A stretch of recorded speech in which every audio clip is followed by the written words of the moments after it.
അസ്സലാമു അലൈക്കും വറഹ്മത്തുള്ളാഹി തആല വബറകാതുഹു. മുഹ്സിനയുടെ വീടിൻ്റെ കോളിംഗ് ബെൽ മുഴങ്ങി.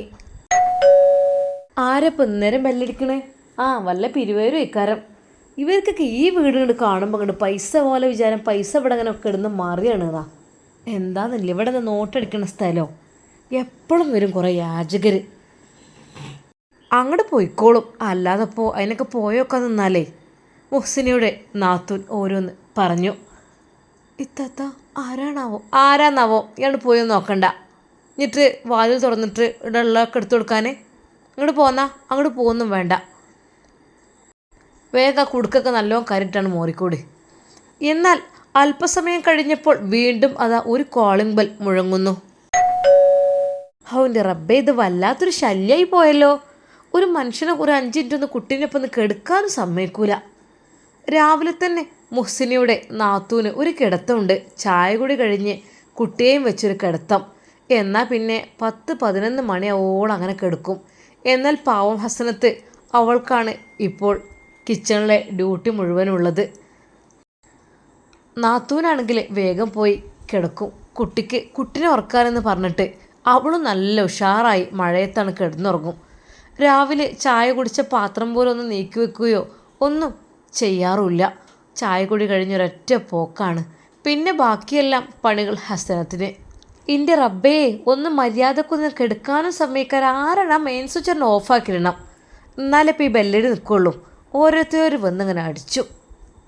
ഫ്രണ്ട് ഭാഗത്ത് ആരെയും കാണുന്നില്ല. വാതിലിൽ മുട്ടി വിളിച്ചു നോക്കി, ഇല്ല. പക്ഷേ ഹസനത്തിന് നിർദ്ദേശമുണ്ട്, ആര് വിളിച്ചാലും പോവണ്ട എന്നുള്ളത്. പിരിവാരന്നെ ആയിരിക്കും, എന്തെങ്കിലും പൈസക്ക് വരെയായിരിക്കും. ഇപ്പോൾ കൊടുക്കാനാവൂല. അതുകൊണ്ട് തന്നെ കുറച്ച് വലിയ വീട് കാണുമ്പോഴത്തേനും ഇവരും കിട്ടും വരിയായി വരും, ഒരു മനസ്സമാധാനമില്ലാതെ. എന്താ അതിപ്പോൾ ഇങ്ങനെ ഒരു ഇത്? എവിടെ ചെറിയ വീട്ടുകാരാണ് അതിനേക്കാളും പൈസക്കാരെന്നുള്ള കാര്യം ഓൽക്കറിയില്ല. ഹസനത്തെ, വേഗം പാത്രങ്ങളൊക്കെ കഴുകിക്കാണ്ട് നല്ലോണം അടിച്ചു വരി തുടച്ചാളഞ്ഞിട്ട് ചോറിനോട് വെള്ളം വെച്ചോ. നാത്തൂൻ്റെ ആ ഒരു വാക്കുകൾ ഹസനത്തിൻ്റെ മനസ്സിനെ അത് വല്ലാതെ വേദനിപ്പിച്ചു. പഠിച്ചവനെ, ആവൂല ഇവിടെ ഇങ്ങനെ വേലക്കാരൻ്റെ റോളിൽ നിൽക്കാൻ. എനിക്കെൻ്റെ ഉമ്മ ഉണ്ട്, എനിക്ക് ഇത്താത്തയുണ്ട്, എൻ്റെ ഭർത്താവുണ്ട്. അവരെയൊന്നും ഞാൻ അറിയിച്ചിട്ടില്ലല്ലോ. ഇത്രയധികം എനിക്കിവിടെ പണിയുള്ള ഒന്നും.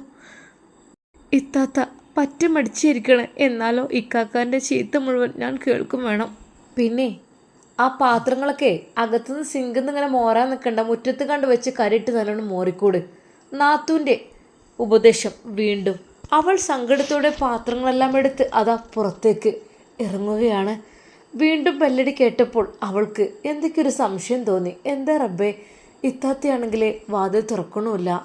അവൾ നേരെ അതാ അടുക്കള ഭാഗത്ത് നിന്ന് നേരെ മുൻപിലേക്ക് ചെന്നു. വെറുതെ ഒന്ന് നോക്കി. ഒരു നിമിഷം അവൾ ഞെട്ടിപ്പോയി. റബ്ബേ, അല്ലാ! അവൾക്ക് തൻ്റെ കണ്ണുകളെ വിശ്വസിക്കാൻ കഴിഞ്ഞില്ല. നേരെ അതാ അവൾ നാണത്താൽ ഓടി അടുക്കള ഭാഗത്തേക്ക് തന്നെ. ഇത്താത്ത എന്താടി? ഇത്താത്ത,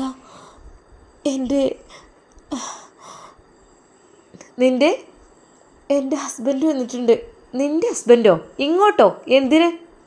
ഇത്താത്ത പെട്ടെന്ന് തന്നെ എണീറ്റു. എന്തിനാ വന്നതിപ്പോൾ ഈ രാവിലെ തന്നെ? ഇത്താത്ത, എനിക്കറിയുന്നില്ല.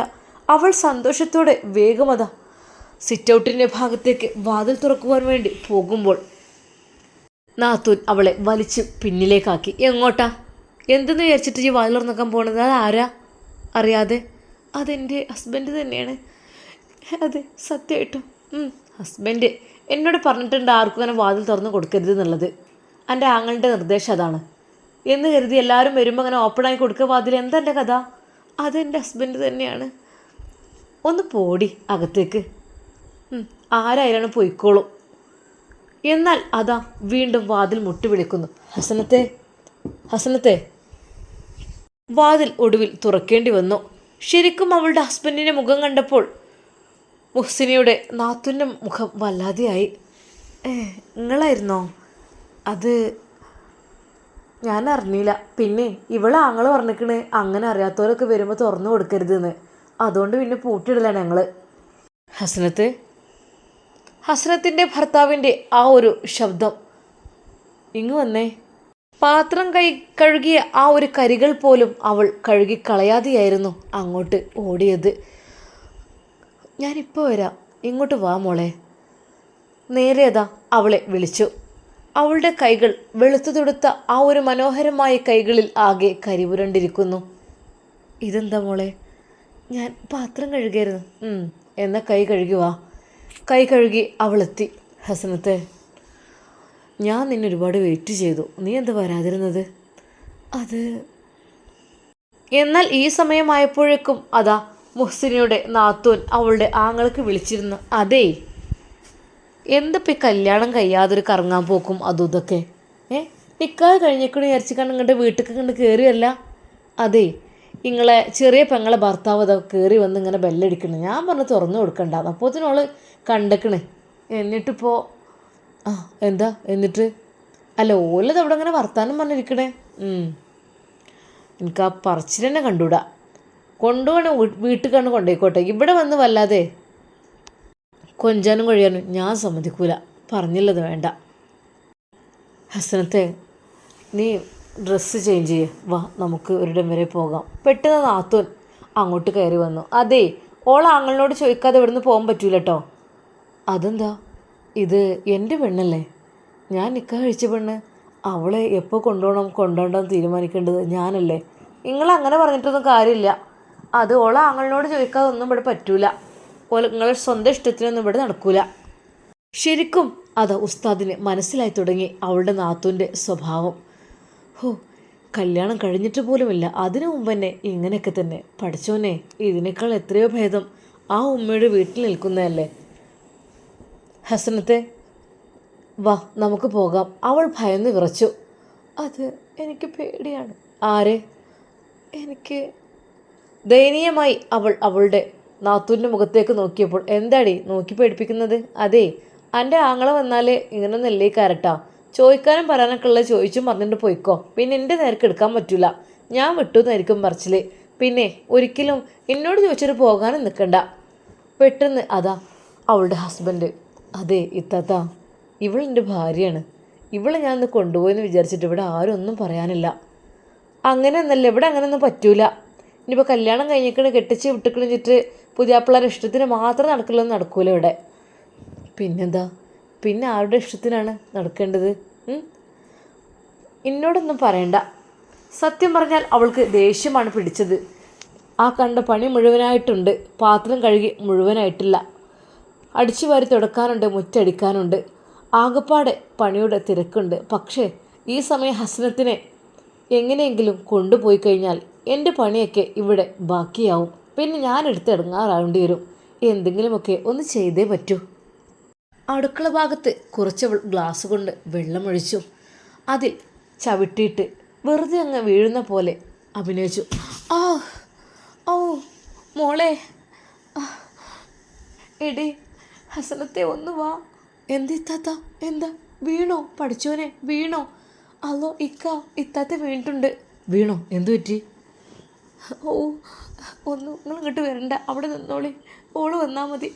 ഓ മോളെ, എന്നെ പിടിക്കടേ, എൻ്റെ കാലിന് ഒരുക്കം എന്തോ പറ്റിക്കണേ. കരഞ്ഞുകൊണ്ട് അതാ അവൾ അഭിനയിക്കുന്നു. ശരിക്കും ഉസ്താദിന് ഏറെക്കുറെ കാര്യങ്ങളൊക്കെ പിടികിട്ടി. പക്ഷേ പാവ ഹസനത്ത്, ഇത്താത്ത എന്തു പറ്റി? സാരല്ല, വീടിൻ്റെ കൈ പിടിച്ച് പതുക്കെ വിടുന്നോളെ. ചുടുവെള്ളം പിടിച്ചു തരണോ കാലിന്? വേണ്ടടി, എനിക്കൊന്നിനും കഴിയൂരല്ലോ, കുട്ടീനെ നോക്കണം. കാല് നീട്ടിരിക്കണമെങ്കിൽ കഴിയുള്ളൂ, കഴിയണില്ല. എങ്ങനെയൊക്കെയോ എന്നെ റൂമിലേക്ക് ഒന്നാക്കി തന്നാളാ. കൊക്കിച്ചാടിക്കൊണ്ട് എങ്ങനെയൊക്കെയോ ആ റൂമിൽ പോയി അവൾ ഇരുന്നു, കാല് നീട്ടിക്കൊണ്ട്. എടി, ഒരു എന്തേ ശീലെടുത്ത് കണ്ട് കാലിന്ന് കെട്ടിക്കാം. ഇത്താത്ത, നമുക്ക് ഹോസ്പിറ്റലിൽ പോവാം. ഈ ഒരു അവസ്ഥയിൽ ഇങ്ങനെ എന്തെങ്കിലും കാലിന് പൊട്ടോ ചതവോ എന്തെങ്കിലും ഉണ്ടെങ്കിലോ? ഇല്ലടി, അതൊന്നും ഉണ്ടാവില്ല. ഒന്ന് മുറുക്കി കെട്ടി കാട്ടിക്ക, എനിക്ക് എൻ്റെ കാലിന് അനക്കാനേ പറ്റൂല. എന്തൊരു വേദന റബ്ബേ. ഇത്ത, ചതവോ പൊട്ടോ ഉണ്ടാവും. ഇക്ക, പിന്നെ ഇത്താത്താക്ക് കാലിന് തീരെ വയ്യ. അത് മാറിക്കോളും, ജസ്റ്റ് അത് വഴുക്കിയതല്ലേ, അല്ലാതെ വേറെ കുഴപ്പമൊന്നുമില്ലല്ലോ. നീ മാറ്റാൻ നോക്ക്. തൻ്റെ ഭർത്താവിൻ്റെ ആ ഒരു വാക്ക് കേട്ട് ഹസനത്ത് എന്ത് ചെയ്യണമെന്നറിയോ അത് പകച്ചു നിന്നു. ഒരു ഭാഗത്ത് നാത്തൂൻ കരയുന്നു, കാല് വേദന എടുത്തിട്ട്. ഒരു ഭാഗത്ത് തൻ്റെ ഭർത്താവ് മാറ്റാൻ പറയുന്നു. റബ്ബേ, ഞാൻ എന്ത് ചെയ്യും? ഇക്കക്ക, അത് ഈ താത്താക്ക് സുഖമില്ലാത്ത അവസ്ഥയിൽ ഇവിടെ ഒരുപാട് പണിയുണ്ട്. നീ എന്താ ഇവിടുത്തെ വേലക്കാരത്തിയാണോ? അങ്ങനെയല്ല, അത് ഇത്താത്താക്ക് സുഖമില്ലാതാവുമ്പോൾ നമ്മളങ്ങനെ പോകുന്നത്. അതിപ്പോൾ സുഖം ഉണ്ടെങ്കിലും ഇല്ലെങ്കിൽ നീ തന്നെയല്ലേ കാര്യങ്ങളൊക്കെ ചെയ്യുന്നത്, പിന്നെന്താ? ഏറെക്കുറെ കാര്യങ്ങളെല്ലാം അവനക്ക് മനസ്സിലായിരുന്നു. ഹസ്നത്തെ, നീ മാറ്റുന്നുണ്ടോ? എന്ത് ചെയ്യണം എന്നറിയുന്നില്ല. അവൾ മനമില്ലാ മനസ്സോടുകൂടി ഇത്തയുടെ അടുക്കലേക്ക് ചെന്നു. ഇത്താത്ത എന്നെ വിളിക്കുന്നുണ്ട്, ഞാൻ പോട്ടെ. പൊന്നു മോളെ, ആയിക്കോട്ടെ, എൻ്റെ കാലുകൊണ്ട് വയ്യാത്ത ഈ പോവല്ലേ, ഇത്ര ഉള്ളില്ലേ എൻ്റെ സ്നേഹം, ആയിക്കോട്ടെ. അല്ലേ താത്ത, ഞാൻ എന്തപ്പോൾ ഞാൻ ചെയ്യാം, ഞാൻ മാറ്റിട്ടോ. അവൾ മാറ്റുവാൻ വേണ്ടി അകത്തേക്ക് പോയപ്പോൾ തന്നെ നാത്തൂൻ ഫോൺ എടുത്തു. അതെ, പെങ്ങളെ കൊണ്ടാകാൻ വന്നിക്കണ്. ഞാനിവിടെ കാല് വേദനയായിട്ട് ഒന്ന് വീണ് ഇവിടെ കിടക്കുകയാണ്. എൻ്റെ കാലിൻ്റെ വേദന പോലും പരിഗണിക്കാതെ ഓളെ കൊണ്ടുപോവാണ്. എന്താ നിങ്ങളെ പെങ്ങളൊക്കെ ഒരു സ്നേഹമല്ലേ? ഇത്രയ്ക്ക് ഒരു ദുഷിച്ച മനസ്സുള്ള ആൾക്കാരെ കണ്ടിട്ടില്ല. ആങ്ങളയോട് വീണ്ടും പരാതി പറയുകയാണ്. കരഞ്ഞുകൊണ്ട് കാലൊന്നിട്ട് റൂമിലിരിക്കുകയാണ് അവൾ. ഹസനത്തെ, കഴിഞ്ഞില്ലേ ഉസ്താദിൻ്റെ വാക്കുകൾ? ഇപ്പോൾ വരാം. പെട്ടെന്നതാ കാറുമായിട്ട് ആങ്ങള അങ്ങോട്ട് വരുന്നു. അളിയ എപ്പോഴെത്തി? ഞാൻ കുറച്ച് സമയമായി. ഇതെന്തൊരു മുന്നറിയിപ്പൊന്നും ഇല്ലാതെ? ഒന്നുമില്ല, ഞാൻ അവളോട് പറഞ്ഞിരുന്നു. എവിടെ? എൻ്റെ താത്താൻ്റെ കാല് വീണ് കേടൻ നിൽക്കണമെന്നൊക്കെ പറഞ്ഞു. എവിടെ? ഇത് നല്ല കൂത്ത്. എന്തത് കാൽമലൊക്കെ എത്രയതും കെട്ടി വെച്ചിക്കണേ. വാ, ഹോസ്പിറ്റലിൽ പോകാം. വേണ്ട, ഞാനിവിടെ നിന്നോളാം. എനിക്ക് കാല് നിലത്തേക്ക് വെക്കാൻ കഴിയുന്നില്ല. എനിക്ക് ഇങ്ങനെ നിൽക്കുമ്പോൾ കുഴപ്പമില്ല, പക്ഷേ നിലത്തേക്ക് വെക്കാനോ ഒരു പണിയെടുക്കാനോ കഴിയണില്ല. ഓളോട് നിങ്ങൾ പറയും പോകണ്ട എന്നുള്ളത്. പണിയൊക്കെ കഴിച്ചിട്ട് വൈകുന്നേരം എങ്ങനെ പോകാൻ പറയും. ഹസനത്തെ, എന്തിക്കാക്ക, നീ എങ്ങോട്ടാ? ഞാൻ ഇക്കയുടെ കൂടെ. ഇക്ക പറഞ്ഞു നമുക്കൊന്ന് കറങ്ങിയിട്ട് വരാമെന്ന്. കറങ്ങുക? ഒരാളിവിടെ സുഖമില്ലാത്തിരിക്കുമ്പോഴാണ് നിങ്ങളുടെ ഒരു കറക്കം അല്ലേ? ഓളുടെ കാലിന് പറ്റി കണ്ടില്ലേ? നിനക്ക് എങ്ങനെ തോന്നുന്നു ഈ ഒരു സമയത്തൊക്കെ നിങ്ങൾ കറങ്ങാൻ പോകുന്നത്? വീട്ടിലൊരാൾ ഇങ്ങനെ സുഖമില്ലാത്ത നിൽക്കുന്ന അവസ്ഥ, ആ കുഞ്ഞിനെയും കൊണ്ട്. എന്നിട്ടിപ്പോൾ നീ പോവുക ഓലെ കൂടെ? ഹസനത്തെ, അനക്കൊക്കെ തിന്നാൻ തന്നെ എന്നെ പറഞ്ഞാൽ മതി. എനിക്ക് ഒഴിവില്ല. എൻ്റെ ഇത്താത്താക്ക് ഇവിടെ നിന്നൊടുക്ക്, അല്ലാതെ നടക്കില്ല. നേരെ അതാ അളിയൻ്റെ അടുക്കലേക്ക് ചെല്ലുന്നു. അതേ, നിങ്ങൾ പിന്നെ ദിവസം പോയിക്കോളൂ. തൽക്കാലം എൻ്റെ ഭാര്യയ്ക്ക് സുഖമില്ലാതെ അവൾ വീണ് കാലിനെന്തോ കേടുപറ്റി കിടക്കുകയാണ്. അപ്പോൾ അവൾ പോയി കഴിഞ്ഞാൽ ശരിയാവില്ല. അളിയ, നിങ്ങൾ എന്തീ പറയുന്നത്? ഇത്താത്താക്കൊരു കുഴപ്പമില്ലായിരുന്നല്ലോ. ഇത്താത്ത നല്ല രീതിയിൽ അങ്ങോട്ട് സംസാരിച്ചതായിരുന്നു. അതിപ്പോൾ കുഴപ്പം ആദ്യം വേണ്ടല്ലോ, പിന്നെ എന്താ സംഭവിച്ചു എനിക്കറിയുന്നില്ല. എനിക്ക് അത്യാവശ്യമായിട്ട് എൻ്റെ വൈഫിനെയും കൊണ്ട് പോകണം. നിൻ്റെ വൈഫോ? അത് നിൻ്റേത് മാത്രം എങ്ങനെ ആയിക്കഴിഞ്ഞു, എൻ്റെ പെങ്ങൾ കൂടിയാണ്, അത് മറക്കണ്ട. അതേ, തൽക്കാലം നിങ്ങൾ പോയിക്കോളിപ്പോൾ. അത് കുറച്ച് ദിവസം കഴിഞ്ഞിട്ടാക്കാം. ഇവളെ അസുഖമൊക്കെ മാറട്ടെ. ഉസ്താദിനത് കേട്ടപ്പോൾ വല്ലാത്തൊരു സങ്കടം തോന്നി. എന്താ റബ്ബേ ഇങ്ങനെയൊക്കെ പറയുന്നത്? സ്വന്തം നിക്കാഹ് കഴിഞ്ഞ ഭാര്യയുടെ കൂടെ ഒരു ദിവസം പോലും ഞങ്ങളെ അനുവദിക്കാത്ത ഇവരെന്ത് എനിക്കറിയുന്നില്ല റബ്ബേ. പറഞ്ഞത് കേട്ടില്ലേ? നിങ്ങളിപ്പോൾ പോയിക്കോളി, പിന്നെ വരി, ഓൾക്ക് സുഖമല്ല. അതെന്താ? എനിക്കെൻ്റെ ഭാര്യയെ കൊണ്ടുപോകുന്നതിൽ ഇപ്പോൾ എന്താ പ്രശ്നം? ഞാൻ വരുന്ന സമയത്ത് അല്ലെങ്കിൽ വരുന്നതിന് മുമ്പാണെങ്കിലും ഓക്കെ. ഇതിപ്പോൾ എന്തോ എനിക്കറിയുന്നില്ല, ഒരു നാടകം എന്നുള്ള രീതിയിലാണ് എനിക്ക് തോന്നുന്നത്. അതേ ഉസ്താദേ, നിങ്ങൾ തറവാട്ടുകേരി അനാവശ്യം പറയില്ല കേട്ടോ. അല്ലേ, എനിക്കൊന്നുമില്ല. എനിക്കെൻ്റെ ഭാര്യയെ കൂട്ടി ഇന്ന് അത്യാവശ്യമായിട്ടൊന്ന് പോകണം. ഓഹോ, ഇത്രക്ക് അഹങ്കാരോ? കല്യാണം പോലും കഴിഞ്ഞിട്ടില്ല, അതിനു മുമ്പ് നിങ്ങൾക്ക് ഇത്ര അഹങ്കാരമാണോ?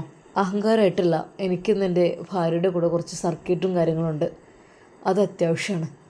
ഹസനത്തെ, അവൾ പേടിച്ചരണ്ട് നിൽക്കുകയാണ്. ഹസനത്തെ, നീ ഇറങ്ങുന്നുണ്ടോ? അവൾ പേടിച്ച് അതാ കോലായുടെ ആ ഭാഗത്തേക്ക് വരുമ്പോൾ പെട്ടെന്ന് ആങ്ങളയുടെ ഗർജനം. എങ്ങോട്ടാടി? ഇവിടെ നിക്കാഹ് കഴിഞ്ഞിട്ട് ആരും പുറത്തിറങ്ങിയിട്ടില്ല. കല്യാണങ്ങൾ കഴിഞ്ഞിട്ട് ശേഷം മാത്രമേ ഇവിടെ ഇറങ്ങിയിട്ടുള്ളൂ. അതിൻ്റെ മുമ്പ് അങ്ങനെ ഇറങ്ങാൻ ഇവിടെ പറ്റൂല. ആങ്ങളയുടെ ആ ഒരു വാക്കുകൾ അത് ഉസ്താദിൻ്റെ മനസ്സിനെ വല്ലാതെ അങ്ങ് വേദനിപ്പിച്ചു. എന്താളി അത്? ഇവളെൻ്റെ ഭാര്യയല്ലേ? എനിക്ക് അവൾ കൊണ്ടുപോകുന്നതിൽ എന്തപ്പോൾ അതിലിപ്പോൾ ആരോടെ സംബന്ധിച്ച് ചോദിക്കാൻ? നിന്നോട് ഞാൻ പോകാൻ പറഞ്ഞില്ലേ? നിക്കാഹ് കഴിഞ്ഞെന്ന് വിചാരിച്ച് എല്ലാം അങ്ങോട്ട് ആയിട്ടില്ല. ഇനിയുണ്ട് ഒരുപാട് മാമൂലുകളും കാര്യങ്ങളും. അത് കഴിഞ്ഞിട്ടാണ് കൊണ്ടുപോകാം. അങ്ങോട്ട് പോയിക്കയ്യേ. അദ്ദേഹത്തിന് മനസ്സ് വല്ലാതെ വേദനിച്ചു എന്ന് മാത്രമല്ല സങ്കടവും ദേഷ്യവും ഒരുമിച്ച് വന്നു. ഹേയ്, എൻ്റെ പെണ്ണിനെ കൊണ്ടുപോകാതെ ഞാനിവിടെ നിന്ന് ഇറങ്ങൂല. അയാളും അല്പം ധൈര്യത്തോടെ വാശിയിൽ നിന്നു. ഫിറോസ് സമ്മതിക്കുമോ ഹസനത്തിനെ പറഞ്ഞു വിടാൻ? അതോ സമ്മതിക്കാതിരിക്കുമോ?